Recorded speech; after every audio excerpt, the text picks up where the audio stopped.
La vuelta al mundo en 80 días. Por Julio Verne. Capítulo 16, en el que Fix finge no conocer ciertas cosas. El Rangoon, uno de los paquebotes de la Compañía Peninsular y Oriental, emplea en el servicio de los mares de China y Japón, era un buque de hierro a hélice. Desplazaba 1770 toneladas y tenía una fuerza nominal de 400 caballos. Igualaba al Mongolia en rapidez, pero no en comodidades. Por eso Mistress Aouda no pudo instalarse con la comodidad que Phileas hubiera deseado. Después de todo, se trataba de una travesía de 3.500 millas, o sea, de 11 o 12 días, y la joven pasajera no se mostró exigente. Durante los primeros días de la travesía, Mistress Aouda logró mayor intimidad con Phileas Fogg. En todas las ocasiones le testimoniaba su más vivo agradecimiento. El flemático personaje le escuchaba, al menos en apariencia, con la frialdad más extremada, sin que una entonación o un gesto demostrase en él la más ligera emoción. Cuidaba personalmente que no le faltara nada a la joven. Acudía a su lado con regularidad a ciertas horas, si no a conversar, al menos a escucharla. Cumplía con ella los deberes de la educación más estricta, pero con la rigidez y la gracia de un autómata, cuyos pasos estuviesen combinados para aquel uso. Mistress Aouda no sabía a qué atenerse, pero Passepartout le explicó un poco la excéntrica personalidad de su amo. Le habló también de la apuesta que le había impulsado a dar la vuelta al mundo. Mistress Aouda había sonreído, pues al fin y al cabo le debía la vida y su salvador no podía salir perdiendo, porque ella le viese a través de su agradecimiento. Mistress Aouda confirmó el relato del guía hindú acerca de su emocionante historia. Pertenecía, en efecto, a aquella raza que ocupaba el primer rango entre los indígenas. Muchos comerciantes parsis han hecho grandes fortunas en la India en el comercio del algodón. Uno de ellos, Sir James Boy, fue ennoblecido por el gobierno inglés y Aouda era pariente de aquel rico personaje, que residía en Bombay. El pariente que ella esperaba encontrar en Hong Kong estaba unido al citado comerciante por lazos familiares. ¿Encontraría ella a su lado protección y ayuda? No podía afirmarlo, a lo cual Fogg respondió que no debía preocuparse, y que todo se arreglaría matemáticamente. Esta fue su palabra. ¿Comprendía la joven viuda el significado del horrible adverbio? No se sabe. De todas formas, sus grandes ojos se clavaron en los de Mr. Fogg, sus ojos límpidos como los sagrados lagos de el Himalaya. Pero el intratable Fogg, tan reservado como siempre, no parecía dispuesto a precipitarse en aquel lago. La primera parte de la travesía del Rangoon se realizó en condiciones excelentes. El tiempo era aunancible. Toda aquella parte de la inmensa bahía que los marinos llaman los brazos de Bengala se mostró favorable a la marcha del buque. El Rangoon avistó pronto la Gran Andamán, la isla más importante del grupo, que los navegantes distinguen desde lejos por su pintoresca montaña de Saddle Peak, de unos 2.400 pies de altura. La embarcación siguió la costa de cerca. Los salvajes papús de la isla no dieron señales de vida. Son seres colocados en el último grado de la escala humana, que han sido calificados entre los antropófagos. El panorama de las islas era soberbio. Inmensos bosques que palmeras arescas, bambús moscadas, tecas, gigantescas mimosas, helechos arborescentes cubrían el país en primer plano, perfilándose más lejos las elegantes siluetas de las montañas. En la costa pululaban a millares esas preciosas salanganas cuyos nidos comestibles constituyen un manjar muy estimado en China. Pero todo este variado espectáculo ofrecido a las miradas por el grupo de las Andamán Pasó pronto y el Rangoon se dirigió velozmente hacia el estrecho del Malaca, que debía darle acceso a los mares de China, que hacía durante la travesía el inspector Fix, tan desafortunadamente arrastrado en aquel viaje de circunnavegación. Al partir de Calcuta, después de haber dado instrucciones para que la orden de arresto, si llegaba, le fuese remitida a Hong Kong, pudo embarcar al bordo de Rangoon sin ser visto por Passepartout. Confiaba en disimular su presencia hasta llegar a puerto. En efecto, resultaba difícil explicar por qué se encontraba a bordo sin despertar las sospechas del Passepartout, que debía creerlo en Bombay, pero se vio obligado a reanudar sus relaciones con el muchacho por la lógica misma de las circunstancias. ¿De qué modo? Vamos a verlo. Todas las esperanzas y todos los deseos del inspector de policía se concentraban ahora en un solo punto de globo: Hong Kong. Pues el buque paraba poco tiempo en Singapur para poder operar en esta ciudad. Era, pues, en Hong Kong donde tenía que detener a su hombre, o bien el tunuante se le escaparía sin remedio. Efectivamente, Hong Kong era todavía tierra inglesa, pero la última que existía en el curso del viaje.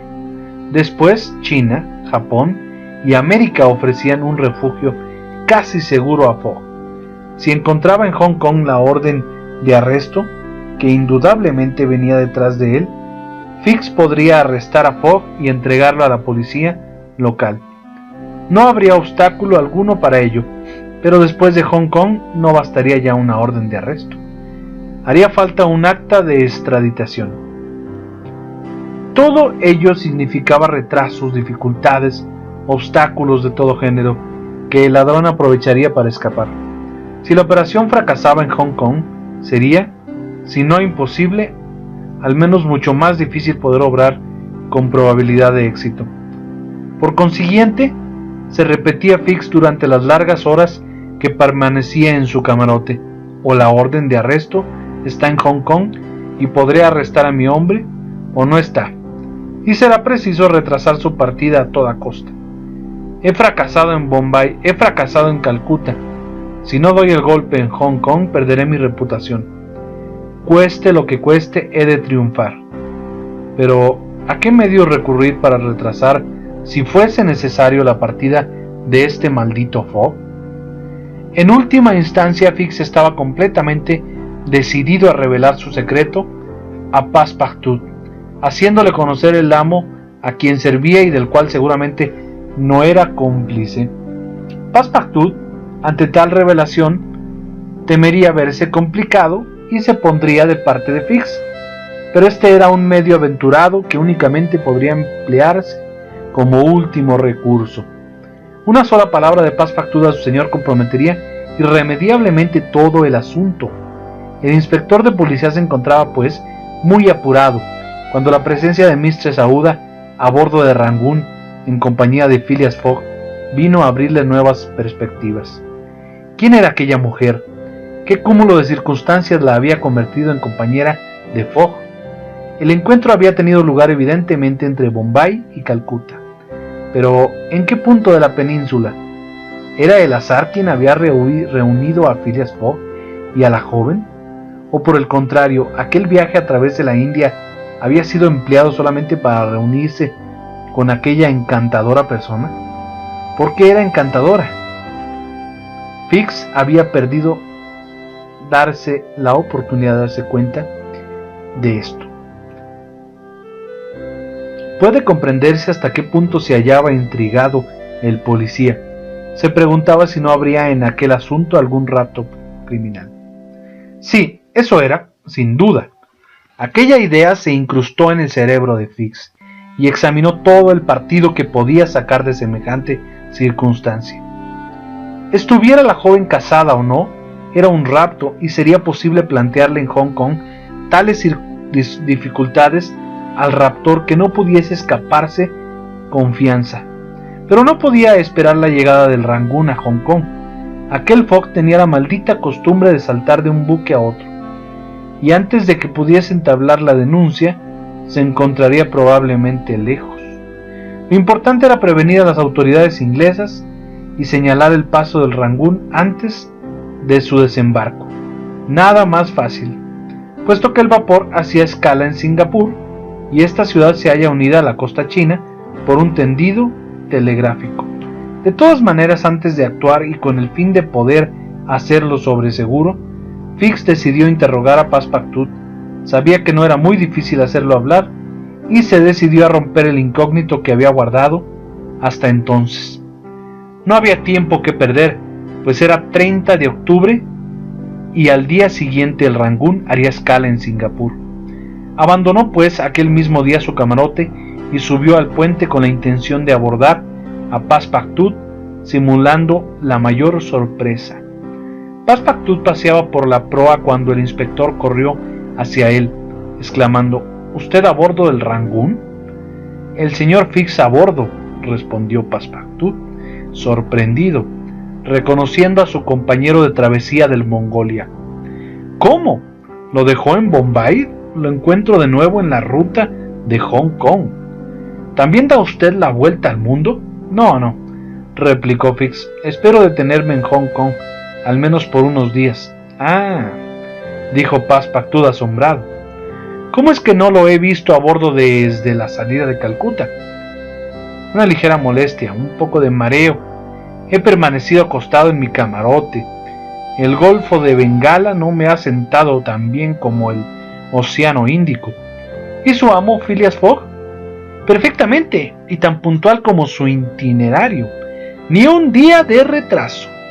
Ah, señor Fix, por cierto, ¿usted no sabe que tenemos una joven dama con nosotros? ¿Una joven?, respondió el agente, que fingió no comprender lo que le decía su interlocutor. Pero Passepartout lo puso enseguida al corriente de todos los hechos. Le explicó el incidente de la pagoda de Bombay, la adquisición del elefante por 2.000 libras, al asunto del Sooty, el rapto de Mistress Aouda, la condena del tribunal de Calcuta, la libertad bajo fianza, etc. Fix, que conocía la última parte de los incidentes, simulaba ignorarlos todos, y Passepartout pudo darse el gusto de narrar sus aventuras delante de un auditorio que le demostraba gran interés. Pero, a fin de cuentas, preguntó Fix, ¿es que su amo tiene la intención de llevarse a esa joven a Europa? No, señor Fix, no. Vamos a entregarla simplemente al ciudadano de uno de sus parientes, un rico comerciante de Hong Kong. No hay nada que hacer, se dijo el policía, disimulando su contrariedad. ¿Le apetece una copita de ginebra, señor Passepartout? Con mucho gusto, señor Fix. Nuestro encuentro a bordo del Rangún bien merece que bebamos para celebrar. Capítulo 17, en el que tocan diferentes puntos durante la travesía de Singapur a Hong Kong. Desde aquel día, Passepartout y el detective se vieron con frecuencia, pero Fix se mantuvo muy reservado con su compañero y no intentó hacerle hablar. Una o dos veces solamente vio a Mr. Fogg, que permanecía acomodado en el gran salón del Rangún, en compañía de Mistress Aouda, o jugando al whist según su invariable costumbre. En cuanto a Passepartout, había empezado a pensar seriamente sobre la extraña casualidad que traía otra vez a Fix a la misma ruta que su amo, y en efecto, con menos había para asombrarse. Aquel caballero muy amable, muy complaciente, a quien encuentra en Sus, que embarca en el Mongolia, que desembarca en Bombay, donde dice debe permanecer, que lo vuelve a encontrar en el Rangún, camino de Hong Kong, en una palabra, siguiendo paso a paso el itinerario de Phileas Fogg, era digno de ser tenido en cuenta. Por lo menos, se trataba de una coincidencia muy extraña. ¿Qué pretendía Fix? Passepartout hubiera apostado sus babuchas, las había conservado cuidadosamente, a que Fix partiría de Hong Kong al mismo tiempo que ellos, y probablemente en el mismo vapor. Passepartout, aunque hubiera reflexionado durante un siglo, no habría adivinado jamás la misión que el agente desempeñaba. Nunca hubiera podido imaginar que Phileas Fogg fuese perseguido como un ladrón a través del globo terrestre. Pero como es normal en la naturaleza humana dar una explicación a todo, he ahí como Passepartout, por una repentina inspiración, interpretó la presencia de Fix de una forma verdaderamente plausible. Según él, Fix no era ni podía ser más que un agente lanzado sobre las huellas de Phileas Fogg por sus colegas del Reform Club, con el fin de comprobar que el viaje se cumplía regularmente alrededor del mundo siguiendo el itinerario convenido. Es evidente, se repetía el bravo muchacho orgulloso de su perspicacia. Es un espía que esos caballeros han puesto tras nuestros pasos. Esto no es digno. Mr. Fogg, tan honorable, tan probo, ¿hacerlo espiar por un agente? Ah, señores del Reform Club, esto os costará caro. Passepartout, encantado con su descubrimiento, decidió no decir nada a su amo, temiendo que éste se sintiese justamente herido por la desconfianza que le mostraban sus adversarios, pero se propuso burlarse de Fix constantemente, mediante palabras de doble sentido y sin comprometerse. El miércoles 30 de octubre al mediodía, el Rangoon penetró en el estrecho de Malaca, que separa la península de este nombre de las tierras de Sumatra. Islotes montañosos, muy escarpados y pintorescos, impedían a los viajeros la vista de la gran isla. Al día siguiente, a las 4 de la mañana, el Rangoon, habiendo ganado media jornada sobre su horario, fondeaba en Singapur para renovar su provisión de carbón. Phileas Fogg inscribió la ventaja en la columna de las ganancias y esta vez descendió a tierra acompañado a Mistress Aouda, que había manifestado el deseo de pasear durante algunas horas. Fix, que sospechaba de todos los actos de Fogg, lo siguió sin ser advertido. En cuanto a Passepartout, que se reía impeto al descubrir la maniobra de Fix, fue a hacer sus habituales compras. La isla de Singapur no es grande, ni de aspecto imponente.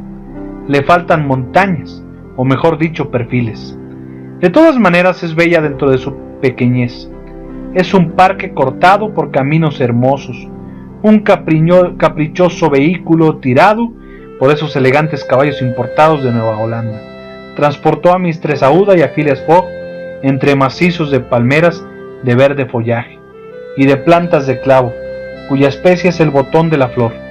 Allí los arbustos de pimienta reemplazan a los setos espinosos de los parques europeos, los aguteros, los helechos gigantes de soberbio follaje. Varían constantemente el aspecto de esta región tropical. Los árboles de moscada, con sus hojas barnizadas, saturaban el ambiente de penetrantes olores. No faltaban en los bosques bandas de ágiles monos chillones, ni tigres en los cañaverales. A quien se asombre al saber que en esta isla, relativamente tan pequeña, esos temidos carniceros no han sido destruidos por completo, les responderemos que vienen de Malaca, atravesando a nado el estrecho. Después de haber recorrido la campiña durante 2 horas, Mistress Aouda y su compañero, que miraban sin ver, regresaron a la ciudad, vasta aglomeración de casas bajas rodeadas de jardines, donde crecen mangostas, ananas y los mejores frutos del mundo. A las 10 regresaron al buque, después de haber sido seguidos, sin notarlo, por el inspector, que también tuvo que pagar de su bolsillo los gastos del paseo. Passepartout les esperaba sobre el puente del Rangoon. El muchacho había comprado algunas docenas de mangostas, grandes como manzanas medianas, de un color oscuro por fuera y rojo encendido por dentro, y cuyo fruto blanco, al fundirse entre los labios, procura a los verdaderos golosos un gozo sin igual. Passepartout estaba muy satisfecho al ofrecerlas a Mistress Aouda, que se lo agradecía efusivamente. A las 11, el Rangoon, después de haber llenado sus depósitos, soltó amarras, y horas más tarde los pasajeros perdían de vista las altas montañas de Malaca, cuyas selvas vírgenes sirven de morada a los tigres más bellos de la tierra. Aproximadamente 1300 millas separan Singapur de la isla de Hong Kong. pequeño territorio inglés desprendido de la costa china.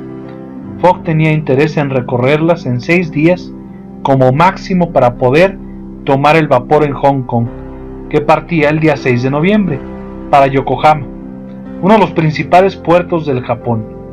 El Rangoon iba muy cargado, habían embarcado numerosos pasajeros en Singapur, hindús, tailandeses, chinos, malayos, portugueses, que en su mayoría ocupaban camarotes de segunda clase. El tiempo, bastante bueno hasta entonces, cambió con el último cuarto de la luna. Empezó una fuerte marejada. El viento arreció, pero afortunadamente el sudeste, lo cual favorecía la marcha del buque. Cuando era posible, el capitán hacía desplegar el velamen.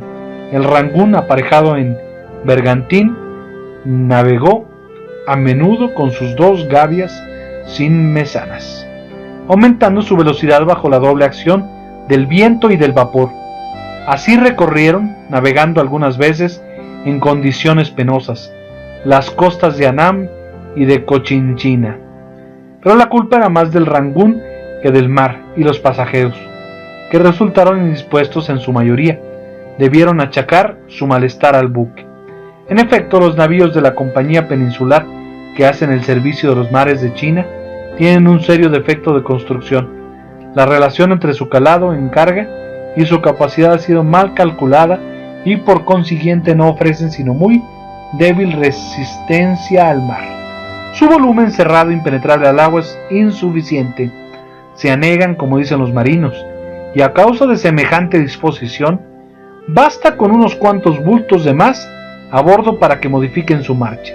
Son, por tanto, muy inferiores, sino por el motor y el aparato evaporatorio, al menos por la construcción, a los tipos de las mensajerías marítimas francesas, tales como el Imperatriz y el Cambodge. Mientras que, según los cálculos de los ingenieros, estos buques pueden embarcar una cantidad de agua igual a su propio peso antes de hundirse. Los vapores de la Compañía Peninsular, el Golconda, el Corea y el Rangoon no podrían recibir una sexta parte de su peso sin irse a pique. Convenía, pues, tomar grandes precauciones durante el mal tiempo.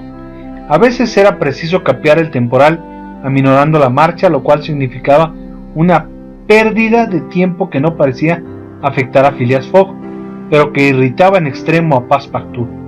Culpaba entonces al capitán, al maquinista, a la compañía, y mandaba al diablo a todos los que se dedicaban a transportar viajeros.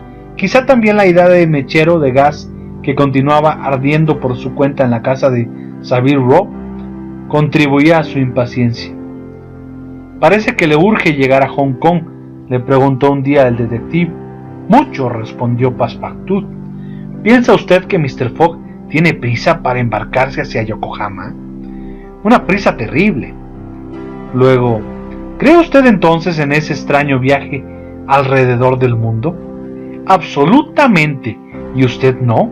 «Yo no creo en eso». «Embustero», respondió Passepartout, guiñándole el ojo. Aquella palabra hizo pensar al inspector.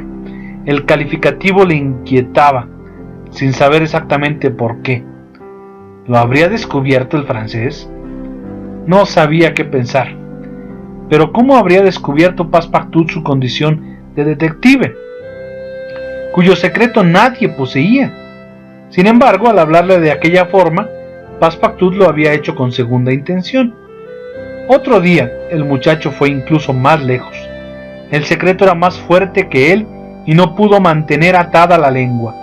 «Dígame, señor Fix», le preguntó en tono malicioso, «una vez llegados a Hong Kong, ¿tendrá que abandonarnos?» «Pues», respondió Fix, bastante embarazado, «no lo sé, quizá». «Ah», dijo Passepartout, «si usted nos acompañase, sería una suerte para mí. Vamos, un agente de la Compañía Peninsular no puede pararse en ruta. No iba usted más que hasta Bombay, y pronto estaremos en China. América no está lejos, y de América a Europa no hay más que un paso». Fix miraba atentamente a su interlocutor, que mostraba el semblante más amable del mundo. y adoptó el partido de reírse con él, pero aquel, que se encontraba inspirado, le preguntó si su profesión daba dinero. Sí y no, respondió Fix sin inmutarse. Hay negocios buenos y malos, pero ya comprenderá usted que no viajo a mis expensas. Oh, estoy seguro de ello, exclamó Passepartout riéndose de buena gana. Terminada la conversación, Fix regresó a su camarote y comenzó a reflexionar. Evidentemente lo habían descubierto. De una manera u otra, el francés había adivinado su condición de detective. ¿Habría informado a su amo? ¿Qué papel desempeñaba en todo aquello? ¿Era cómplice o no? ¿Le había levantado la liebre haciendo fracasar su plan? El agente pasó algunas horas angustiosas, creyéndolo todo perdido. Confiaba en que Fogg ignorase la situación, pero no sabía exactamente a qué atenerse. Por fin se restableció la calma en su cerebro y resolvió hablar francamente con Passepartout. Si no encontraba las condiciones idóneas para arrestar a Fogg en Hong Kong, y si éste se disponía a salir definitivamente del territorio inglés, se lo revelaría todo a Passepartout. Una de dos: o el criado era cómplice de su amo y éste sabía todo, en cuyo caso el asunto se hallaba comprometido, o el sirviente no sabía nada del robo y entonces su máximo interés sería abandonar al ladrón. Esta era la respectiva situación de los dos hombres de quienes Phileas Fogg se distinguía por su olímpica indiferencia. Describía racionalmente su órbita alrededor del mundo, sin inquietarse por los asteroides que gravitaban a su alrededor, y sin embargo en la cercanía se encontraba, según la expresión de los astrónomos, un astro perturbador que hubiera debido producir algunas alteraciones en el corazón de aquel caballero, pero no, los encantos de Mistress Aouda no lo trastornaban con gran sorpresa.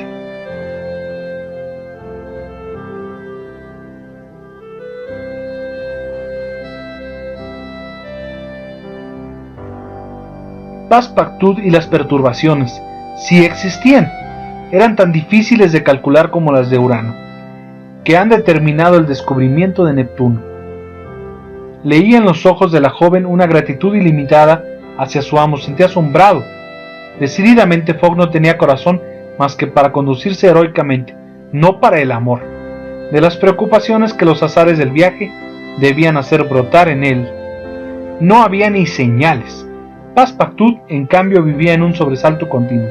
Un día, apoyado en la barandilla del cuarto de máquinas, miraba el potente mecanismo que a veces aumentaba las revoluciones cuando un violento cabeceo hizo salir del agua la hélice. El vapor se escapó por las válvulas, provocando la cólera del digno muchacho. «Estas válvulas no están bastante cargadas», exclamó. «Esto no es andar. Ingleses, al fin. Si fuese un buque americano, quizás saltaríamos, pero iríamos más deprisa». Capítulo 18, en el que Phileas Fogg, Passepartout y Fix, cada uno por su lado, se dedican a sus cosas. Durante los últimos días de la travesía, el tiempo fue bastante malo.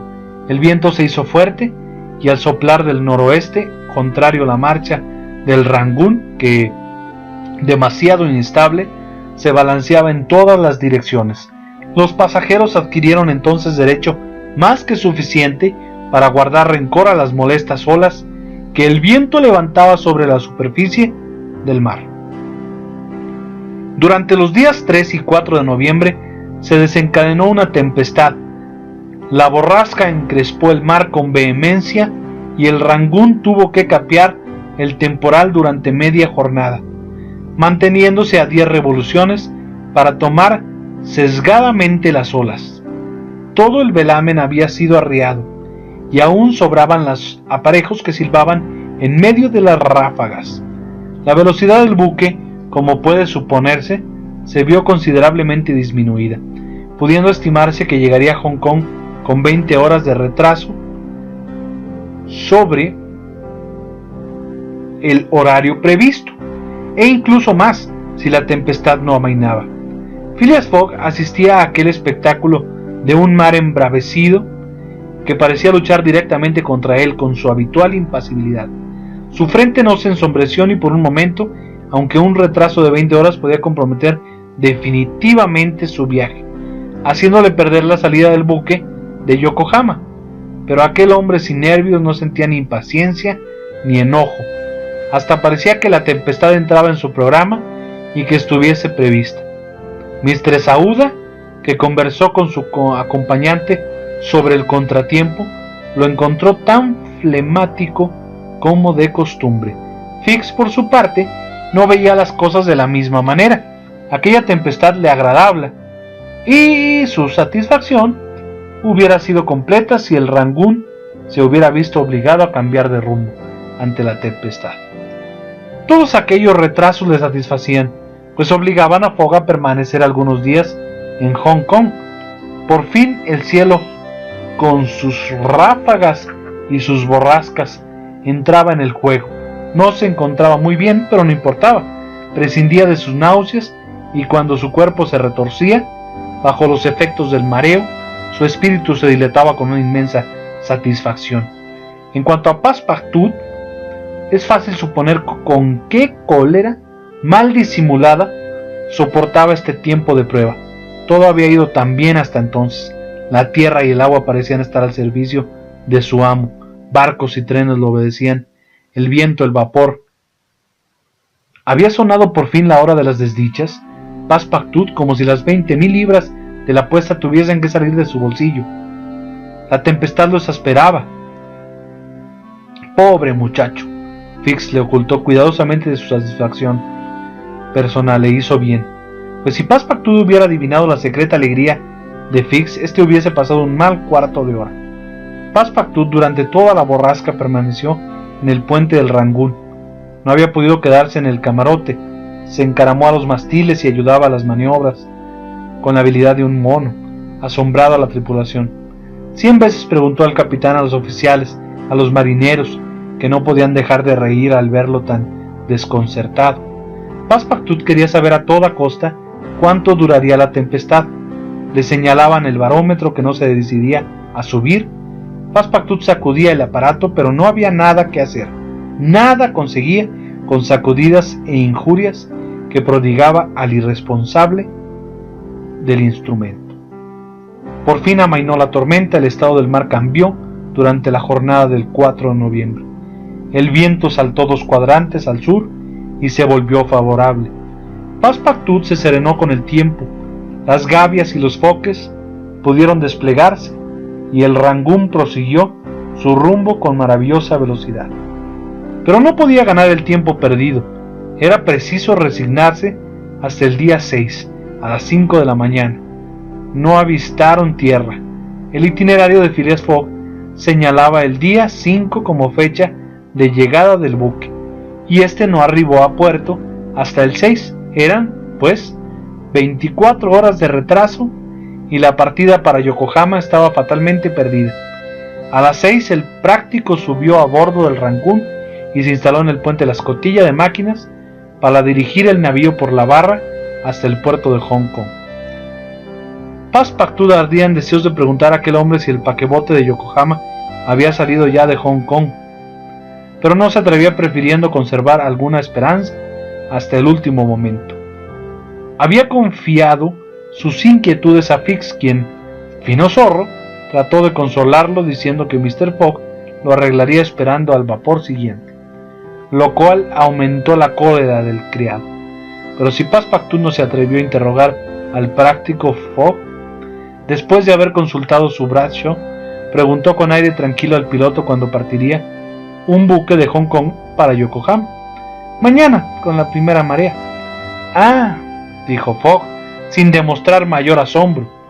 Passepartout, que estaba presente, hubiera abrazado de buena gana al práctico, a quien Fix hubiera deseado torcer el cuello. ¿Cuál es el nombre del buque?, preguntó Fogg. El Carnatic, respondió el práctico. ¿No debía partir ayer? Sí, señor, pero tuvo que reparar una de sus calderas y la salida ha sido aplazada para mañana. Muchas gracias. En cuanto a Passepartout, cogió la mano del práctico y se la estrechó calurosamente. Señor Práctico, es usted un hombre simpático. El piloto probablemente no supo jamás por qué sus respuestas le habían valido aquella frase amistosa. A un silbido la máquina dirigió el vapor a través de aquella flota, pesqueros y buques de todas clases que obstruían los canales de Hong Kong. A la una, el Rangoon atracó, a los pasajeros comenzaron ellos de pronto a desembarcar. Habrá que convenir que en esta circunstancia el azar había ayudado de una forma singular a Phileas Fogg, sin aquella necesidad de reparar sus calderas. El Carnatic hubiera partido el 5 de noviembre y los viajeros para el Japón hubieran tenido que esperar 8 días la partida del paquebote siguiente. Mr. Fogg, es verdad, llevaba un retraso de 24 horas, pero aquella demora no podía tener consecuencias desagradables para el resto del viaje. En efecto, el buque que realiza la travesía del Pacífico desde Yokohama a San Francisco se halla en correspondencia directa con el paquebote de Hong Kong y no puede salir hasta la llegada de aquel. Evidentemente había un retraso de 24 horas en Yokohama, pero durante los 22 días que dura la travesía del Pacífico sería fácil recuperarlas. Phileas Fogg se encontraba pues con 24 horas de retraso en las condiciones de su programa, 35 días después de su salida de Londres. El Carnatic no debía salir hasta el día siguiente a las 5 de la mañana. Fogg disponía pues de 16 horas para ocuparse de sus negocios, es decir, de los de Mistress Aouda. Al desembarcar del buque ofreció su brazo a la joven y la condujo a un palanquín, rogó a los portadores que le indicasen el nombre de un hotel y le designaron el hotel del club. El palanquín se puso en camino, seguido de Passepartout, y 20 minutos después llegaron a su destino. Fue reservada una habitación para la joven y Phileas Fogg se cuidó de que nada le faltase.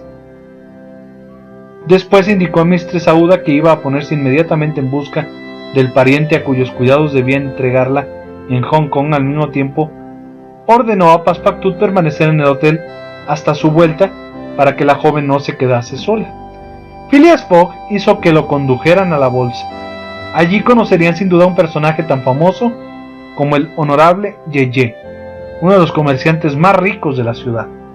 El corredor a quien se dirigió Fogg conocía en efecto al comerciante Parsi, pero desde hacía 2 años aquel no residía ya en China. Una vez amasada una gran fortuna, se había establecido en Europa, en Holanda, al parecer cosa fácil de explicar por las numerosas relaciones que había mantenido con aquel país durante su vida comercial. Phileas Fogg regresó al hotel del club e inmediatamente solicitó de Aouda permiso para presentarse ante ella y sin otro preámbulo le explicó que el honorable Yeye ya no residía en Hong Kong y que probablemente estaba en Holanda. Aouda no respondió nada por el momento, se pasó a mano la frente y reflexionó. ¿Qué debo hacer, señor Fogg? Ir a Europa. Pero yo no puedo abusar. Usted no abusa, y su presencia no altera en absoluto mi programa. Passepartout. Señor, vaya al Carnatic y reserve 3 camarotes.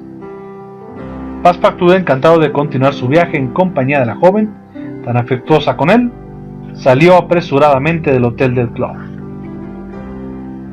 Capítulo 19, donde Passepartout demuestra demasiado interés por su amo y sus consecuencias. Hong Kong no es más que un islote, cuya posesión fue otorgada a los ingleses por el Tratado de Nankín después de la guerra de 1842. En algunos años, el genio colonizador de Gran Bretaña había fundado allí una ciudad importante y creado un gran puerto, el puerto Victoria. Esta isla se halla situada en la desembocadura del río Cantón y solo 60 millas la separan de la ciudad portuguesa de Macao. Erigida en la ribera opuesta, Hong Kong tenía que vencer a Macao en la lucha comercial y ahora la mayor parte del tránsito chino se efectúa por el puerto inglés. Los hospitales, muelles, depósitos, una catedral gótica, la casa del gobernador, calles, todo hacía pensar en una ciudad mercantil del condado de Kent o de su rey, que, atravesando el esferoide terrestre, hubiera surgido en aquella punta de China situada casi en los antípodas. Passepartout, con las manos en los bolsillos, se dirigió a Puerto Victoria, mirando los palanquines, las carretillas de vela, todavía en uso en el celeste imperio, y la multitud de chinos, japoneses y europeos que pululaban por las calles. Con poca diferencia, aquello era muy parecido a Bombay, a Calcuta o a Singapur, ciudades que el muchacho había recorrido recientemente. Existe algo así como un reguero de ciudades inglesas por todo el mundo. Passepartout llegó al puerto Victoria. Allí, en la embocadura de la ría de Cantón, hormigueaban buques de todas las nacionalidades: ingleses, franceses, americanos, holandeses, buques de guerra y mercantes, embarcaciones japonesas, chinas, juncos, sampanes, tancas y hasta bateles floridos que forman jardines flotantes sobre las aguas. Paseando, Passepartout se fijó en algunos indígenas vestidos de amarillo y de edad muy avanzada. Tras entrar en una barbería china para afeitarse a la china, supo que por el barbero del lugar, que hablaba bastante bien el inglés, que aquellos viejos tenían por lo menos 80 años y que a partir de aquella edad gozaban del privilegio de vestir de amarillo, que es color imperial. A Passepartout le pareció gracioso, sin saber exactamente por qué. Una vez afeitado, se dirigió al muelle donde estaba fondeado el Carnatic, y allí encontró a Fix, que paseaba de un lado para otro, cosa que no le extrañó. El semblante del inspector de policía dejaba traslucir las señales de un vivo despecho. Bien, se dijo Passepartout, la cosa va mal para esos gentlemen del Reform Club. Y se acercó a Fix con su mejor sonrisa, sin aparentar haberse percatado del aire sombrío de su compañero. El inspector tenía sobradas razones para echar pestes contra el desgraciado azar que le perseguía, todavía sin orden de arresto. Era evidente que el documento corría detrás de él y que para recogerlo tendría que esperar algunos días en aquella ciudad. Pero como Hong Kong era la última tierra inglesa del recorrido, Phileas Fogg se le iba a escapar definitivamente si no conseguía retenerlo. Y bien, «Señor Fogg, ¿se ha decidido a venir con nosotros a América?», preguntó Passepartout. «Sí», respondió Fix apretando los dientes. «Enhorabuena», exclamó Passepartout, lanzando una ruidosa carcajada. «Ya sabía yo que no podía separarse de nosotros. Venga a reservar su pasaje». Y ambos entraron en la oficina de transportes marítimos y adquirieron camarotes para 4 personas.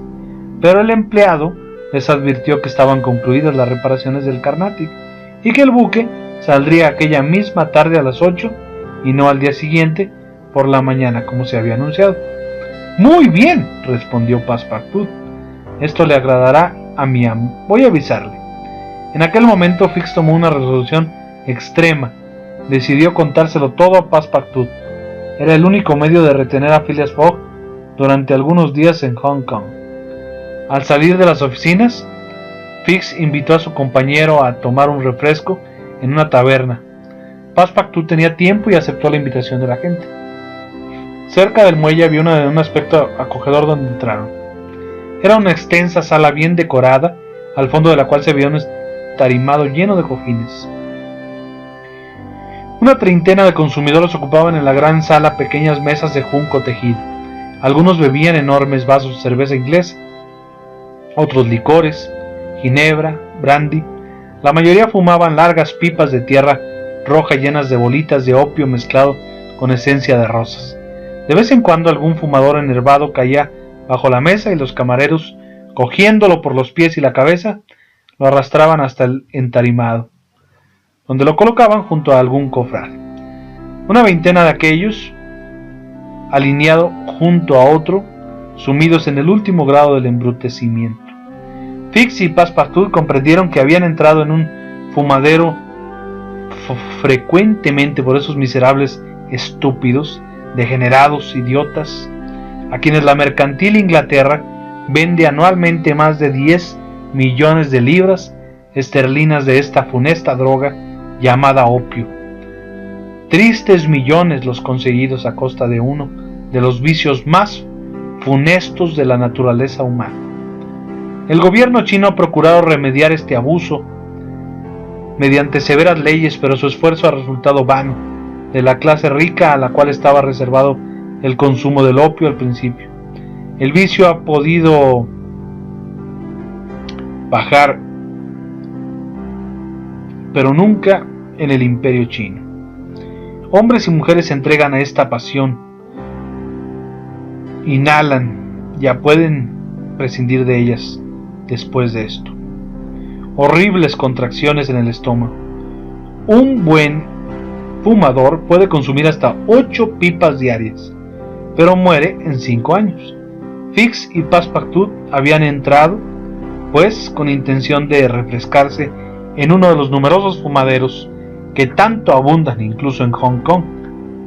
Passepartout no llevaba dinero, pero aceptó de buen grado la cortesía de su compañero, dispuesto a corresponder a ella en el momento oportuno. Pidieron 2 botellas de Oporto, las cuales el francés hizo los debidos honores, mientras que Fix, más reservado, observaba con atención. Hablaron de asuntos diversos, sobre todo de la excelente idea que había tenido Fix al tomar un pasaje en el Carnatic. Al sacar a colación este paquebote, Passepartout se levantó después de vaciar las botellas, con el fin de avisar a su amo.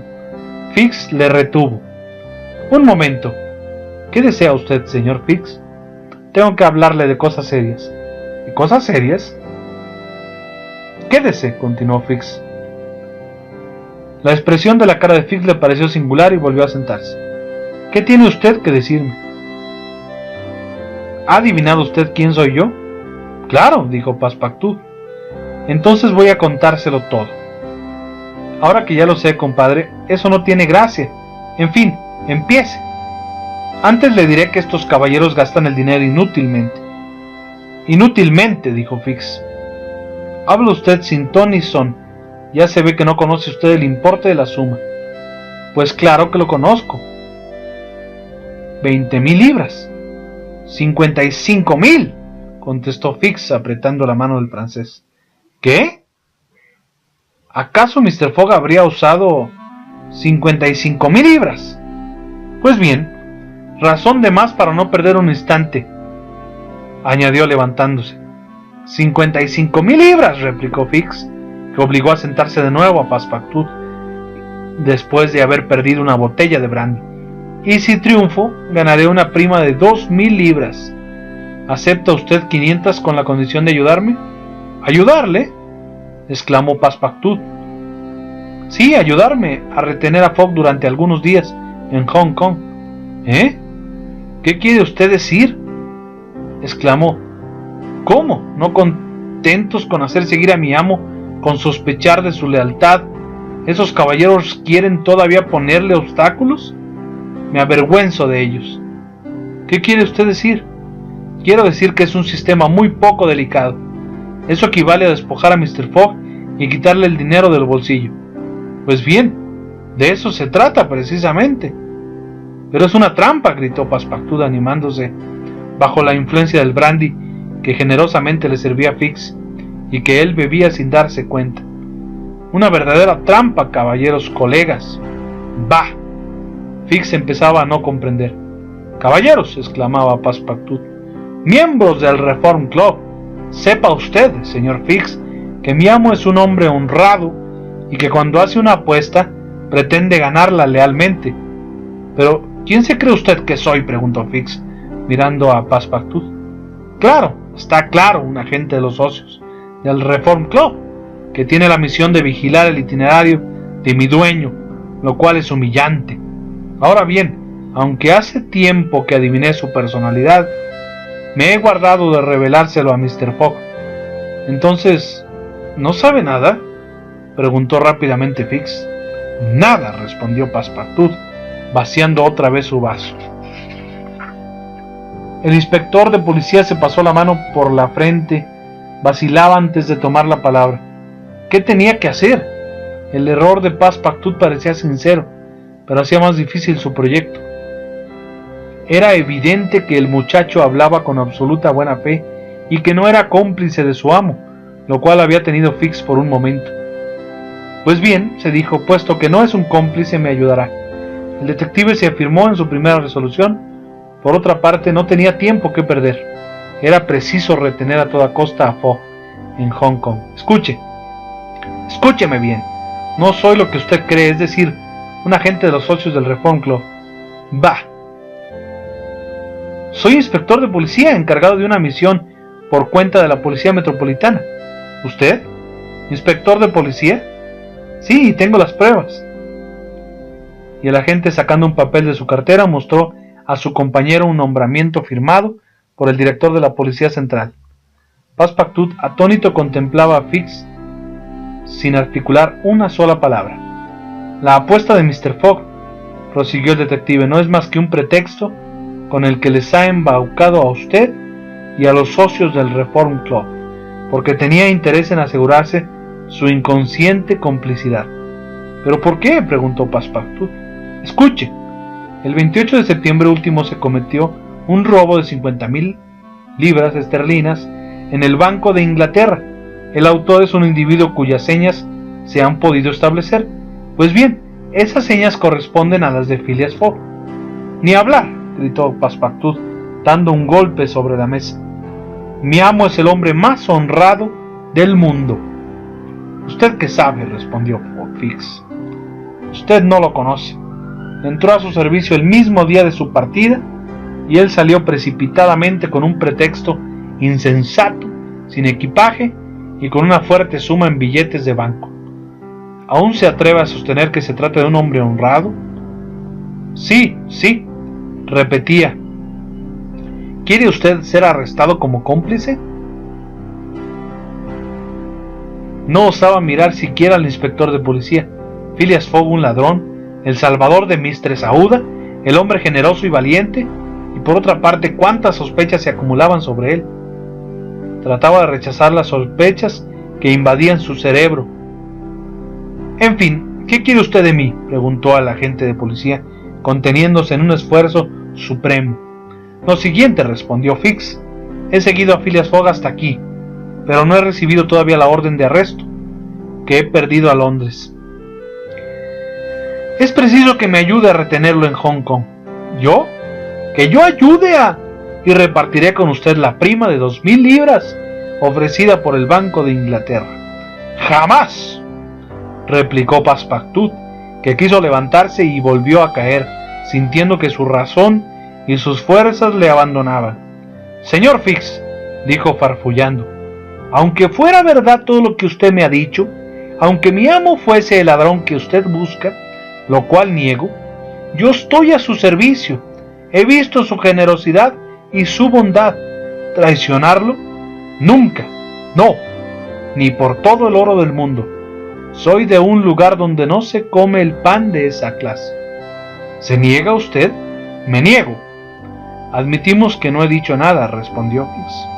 Y bebamos. Sí, bebamos. Passepartout se sentía cada vez más invadido por la borrachera. Fix, comprendiendo que era preciso a toda costa separarlo de su amo, se jugó el todo por el todo. Bajo la mesa había algunas pipas cargadas de opio. Puso una en las manos de Passepartout, que la tomó, la llevó a sus labios, la encendió, aspiró algunas bocanadas y cayó, aturdido bajo la influencia del narcótico. Bueno, dijo Fix, Fogg no recibiría a tiempo el aviso de la salida del Carnatic, y si parte, por lo menos se irá sin este maldito francés.